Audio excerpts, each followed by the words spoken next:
MB 정부 때 야심차게 추진했던 사업이 바로 경인 아라뱃길 사업이라고 할 수가 있는데요. 당초 계획과 달리 물류 기능을 전혀 하지 못하고 있는 상황입니다. 그러다 네. 보니까 3조 원짜리 자전거 길 아니냐라는 오명을 받을 정도로 인천에 애물단지로 전락한 상황입니다.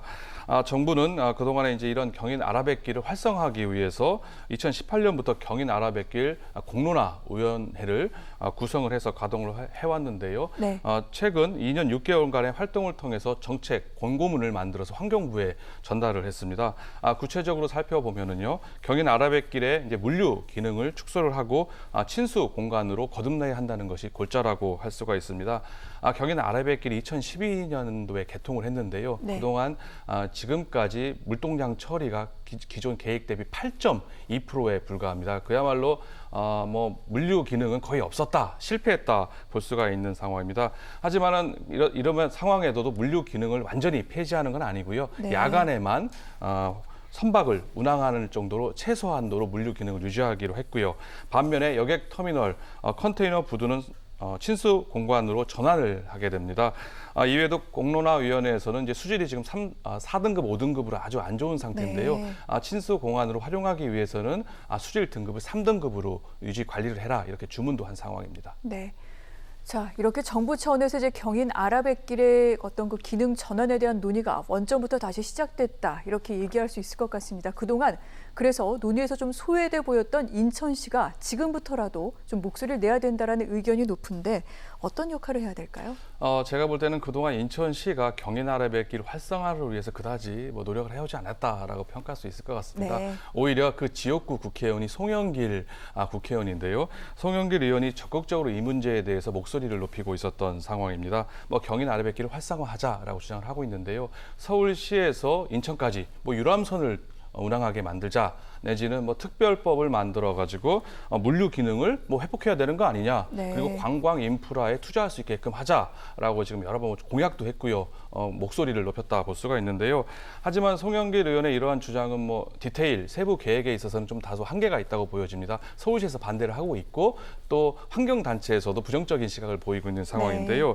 이런 상황에서 인천시가 직접 나서서 일정 역할을 해야 된다고 볼 수가 있을 것 같습니다. 공론화위원회가 권고한 대로 친수 공간을 조성하기 위해서는 예산이라든지 개발 계획을 세워야 하거든요. 이렇기 위해서는 인천시와 긴밀한 협의가 수반돼야 되기 때문에 인천시가 적극적으로 이제 이런 거에 대한 논의 진행을 해야 된다, 이렇게 생각을 합니다. 알겠습니다. 시민들의 목소리도 좀 많이 담아낼 수 있었으면 좋겠습니다. 그리고 경인 아라뱃길, 사실은 저도 뉴스를 하면서 종종 이 극단적 선택, 사고가 있었던 내용들을 전해드린 바 있는데 상당히 이제까지 2012년부터 158건의 여러 가지 극단적인 시도가 있었다라는 그런 통계도 나왔습니다. 이를 예방하기 위한 시설이 설치됐다는 소식이 들리던데요. 그렇습니다. 경인 아라뱃길이 이제 극단적 선택이 자주 네. 벌어지는 장소이기도 한데요. 경인 아라뱃길이 개통한 이후에 9년 동안 무려 158건의 투신 사고가 있었고요. 실제 29명이 목숨을 잃었습니다. 네. 이 중에 절반에 가까운 11명이 서구에 있는 시천교에서 사망 사고가 발생을 했는데요. 이곳이 경인 아라뱃길에서 유동인구가 가장 많은 지역이기도 합니다. 이 시천교를 보게 되면은요, 이 높이가 1.4m 난간에 불과했었습니다. 네. 성인의 가슴 높이다 보니까 쉽게 그러네요. 넘어서 네. 뛰어내릴 수 있었는데요. 이번에 예산을 들여서 이걸 2배로 2.8m로 상당히 높여놨습니다. 그리고 안쪽으로 희게 만들어가지고 네. 이제 넘어갈 수 없게 만들고, 위에는 회전 롤러를 만들어서 미끄러져서 이제 뛰어내리지 못하게끔 만들었는데요. 투신을 원천적으로 막았다, 이렇게 볼 수가 있습니다. 포스코 에너지에서 4억 4천여 원을 지원을 해서 사업비를 충당을 했는데요. 인천시는 앞으로 민간 협력을 통해서 이제 안전 난간을 다른 경인 아라뱃길 지역에다가 확대할 방침입니다. 그렇군요. 자, 그리고 아라뱃길 일부 지역, 그동안은 군사시설 보호구역이었는데 이번에 국방부가 보호구역을 해제하기로 했다, 이런 내용도 전해지고 있습니다. 지역 경제에는 그러면 좀 좋은 영향이 있는 건가요? 그럼요. 지역 경제 활성화될 거라고 네. 예상이 됩니다. 그동안 군사시설 보호구역이다 보니까 이곳에서는요, 건축물을 신축을 할 수가 없습니다. 그렇군요. 준축을 하려고 해도 군 협의를 거쳐야 하는데요. 군대에서 잘 협의를 또 해주지도 않기 때문에 네. 그동안 개발을 할 수가 없었던 상황이었었습니다.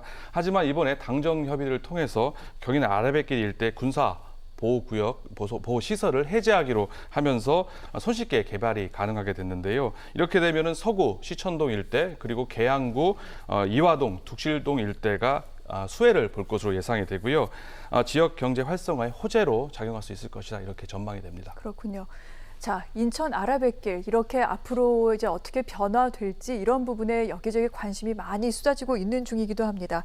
하지만 인천 시민들의 목소리가 제대로 담기지 못했다는 비판도 좀 받았던 부분이 있는데 혹시 소장님께서 보시기에 이것만큼은 좀 확실히 확충이 됐으면 좋겠다 싶은 내용이 있으신지요? 경인 아라뱃길에 사실 물류 기능이 사실 거의 없다라고 볼 수가 있습니다. 네. 그러다 보니까 아무래도 이제 관광 인프라 개발을 해야 되지 않나 하는데요. 또 개발에 대한 반대 목소리가 있고요. 네. 그러니까 이제 개발이냐 환경 보존이냐의 이제 딜레마에 있다 볼 수가 있습니다. 이런 문제에 대해서 이제 경인 아라뱃길 그리고 인천시 그리고 환경부 정부가 환경단체의 반발도 어느 정도 수용할 수가 있고요. 또 네. 지역 주민들 그동안 개발을 하지 못했던 이런 불만에 대해서도 해소할 수 있도록 서로 양자 간에 잘 협의안을 만들어서 중재해서 좀 대안을 만들었으면 하는 바람입니다. 네.